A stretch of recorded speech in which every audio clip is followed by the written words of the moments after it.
क्या हुआ रुचि, तुम ऐसे शांत क्यों बैठी हो? नहा कर आई हो, जाओ जल्दी से तैयार हो जाओ।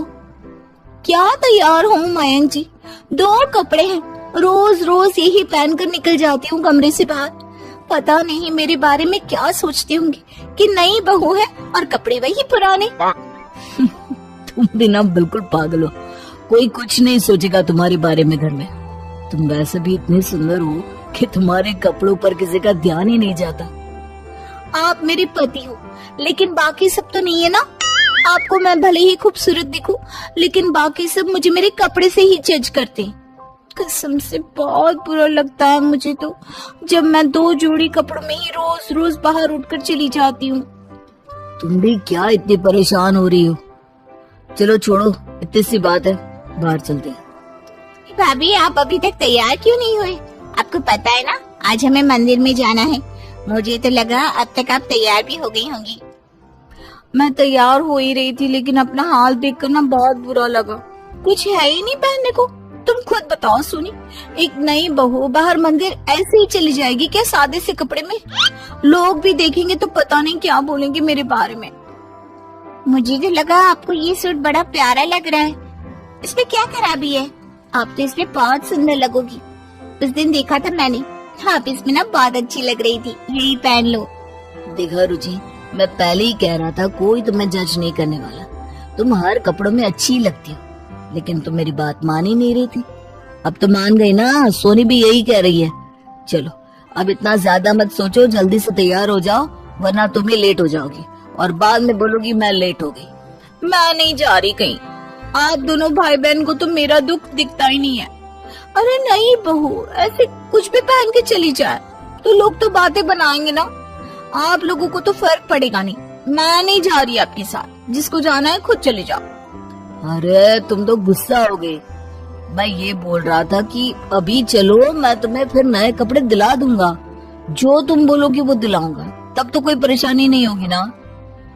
भैया कपड़े तो दिला ही रहे, और रही बात अभी क्या पहनने की, तो मेरे पास ना एक नया सूट पड़ा है, मैंने कभी नहीं पहना। शायद वो आपके लिए ही बना था। अभी मैं वो लेकर आती हूँ, आप वो पहन लेना, फिर तो कोई दिक्कत नहीं ना आपको।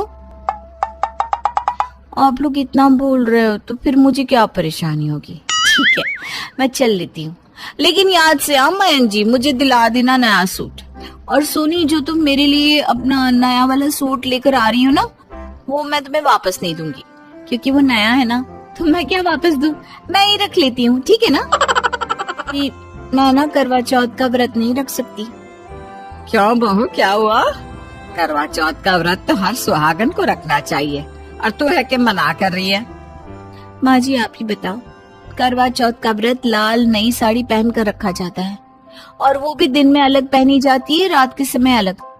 लेकिन मेरे पास तो कुछ है ही नहीं, और ना ही इन्होंने मुझे पैसे दिए कुछ नया लाने के लिए। अब मैं कहाँ से कपड़े लाऊं, आप बताइए।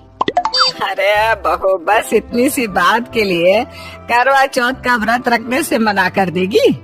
तुझे पता है ना, पति की लंबी उम्र के लिए रखा जाता है ये व्रत, और तू बस एक साड़ी के लिए अपने पति की उम्र के साथ खेल रही है। ये तुझे गलत नहीं लग रहा क्या? सही कह रही हैं आप माँ जी, लेकिन ये भी तो सही है ना कि लाल साड़ी ही सुहाग का प्रतीक होता है। अब जब मेरे पास वो साड़ी नहीं है तो मैं क्या करूंगी। खैर छोड़ो, जाने दो, आपको मैं ही गलत लगूंगी। अरे ठीक है, अब कपड़ों का रोना मत रो। अगर तेरे को लाल साड़ी चाहिए ना तो मैं दिला दूंगी, लेकिन तू मेरे बेटे के लिए करवा चौथ का व्रत जरूर रखेगी, क्योंकि मैं नहीं चाहती कि मेरी बहू और लोगों से अलग जाए। माँ जी एक बात और कहूँ, मतलब अगर आप बुरा न माने तो। अरे बोल दे बहू, जो बोलना है। आपको पता है ना, कुछ दिनों बाद मेरे भाई की शादी है, और मेरे पास शादी में पहनने के लिए कुछ भी नहीं है, और आप दिला ही रही हो तो उस दिन के लिए भी दिला ही देना। मुझे भी अच्छा लगेगा कि मेरी सास ने मुझे इतना सब दिलाया है, और वैसे भी आप मुझे मना तो करोगी नहीं, क्योंकि आप मेरी प्यारी प्यारी प्यारी सास हो। बिल्कुल बहू बिल्कुल, इंसान को कैसे मनाना है ये सब तो कोई तुझसे सीखे, क्योंकि पहले तो तू कपड़े के लिए रो रही थी, और कपड़े मिल गए तो सीधा सर पर चढ़कर अपनी भाई की शादी के लिए कपड़े मांग रही है। तुझे पता है ये सब कितना महंगा आता है, और तू एक में तो मानने वाली है नहीं। माँ जी अब आप बताओ, महंगी सस्ती के चक्कर को देखकर मैं अपने भाई की शादी में कुछ अच्छा पहनू ही ना? है नहीं दिलाना तो साफ मना कर दो, मैं कुछ और देख लूंगी। ऐसा कई बार होता है। कुछ दिनों बाद मयंक और रुचि के ससुर जयशंकर दोनों बनियान में घूम रहे होते हैं। ये देखकर रुचि उनसे कहती है, पापा जी मयंक तो है ही बेशर्म, लेकिन आपको भी शर्म नहीं आ रही है क्या? घर में एक बहू है, जवान बेटी है, और आप हो कि बेशर्म होकर बनियान में घूम रहे हो। थोड़ी तो शर्म रख लो। इसमें शर्म वाली क्या बात है? जब हमारे पास पैसे ही नहीं कपड़े खरीदने के, तो बनियान में घूमना ही पड़ेगा ना। और मुझे तो ऐसा भी लग रहा है कि आज बनियान में घूम रहे हैं, कल को नंगे घूमते नजर आएंगे हम दोनों। आप दोनों बैंक में अच्छी नौकरी करते हो और इतने पैसे कमा लेते हो कि कोई मांगने आ जाए तो देते थक जाओ, पर पैसे कम ना हो। और आप दोनों ये कह रहे हो कि पैसे नहीं है? अरे पागल किसे बना रहे हो? मैं भी इसी घर में रहती हूँ, सब देखती हूँ। बहू मयंक बेटा गलत कहाँ बोल रहा है? अब तुम खुद बताओ, सारे पैसे तो तुम्हारे नए नए कपड़े खरीदने में चले जाते हैं, फिर भी तुम्हारा रोना बंद नहीं होता।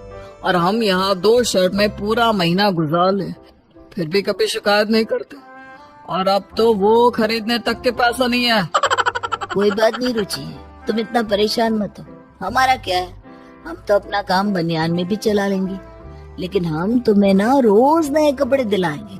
बिल्कुल, अब तो कोई परेशानी नहीं है ना तुम्हें? और अगर है तो पहले बता देना, हम बनियान पहनना भी छोड़ देंगे अब। ससुर की बात सुनकर रुचि का मुंह बंद हो जाता है और वो चुपचाप अपने कमरे में चली जाती है। अपने पति और ससुर को ऐसे कई दिनों तक बनियान में घूमते देखकर रुचि को काफी बुरा लगता है। और ऐसे ही कुछ दिनों बाद रुचि सबके पास जाकर कहती है, आप लोग सही कह रहे हो, मुझे बिना बात इतने कपड़े नहीं लेने चाहिए। मैंने सारी अलमारियां भर दी, फिर भी मेरे नए कपड़े लेने का भूत नहीं उतरा। मुझे माफ कर दो, अब आगे से ऐसे कभी नहीं करूंगी।